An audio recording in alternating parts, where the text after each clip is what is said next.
Should I buy a pre-selling property or a ready for occupancy na? Tara, pag-usapan natin. Welcome to our Ask a Pro, Ask a Broker series. If you're buying for rental income or you need to use the property already and you have ready cash, go buy for ready for occupancy unit. This way, you can immediately rent it out and enjoy the fruits of your investment.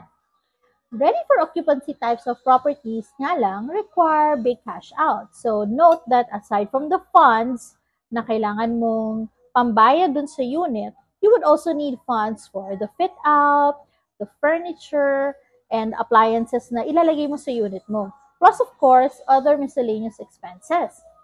Also, it would be best to find a property at a good price. Now, if you have cash on hand na kaya mong bayaran yung property in full, the better chances na you can get a good deal with a seller.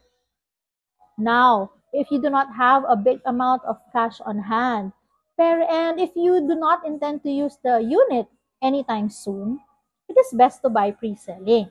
Pre-selling units, especially those direct inventories ng mga developers, offer low and flexible payment para dun sa equity.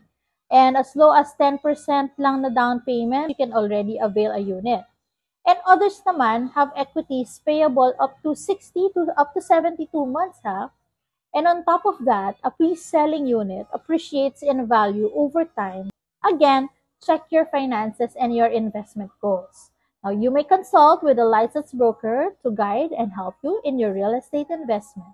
All the best to you!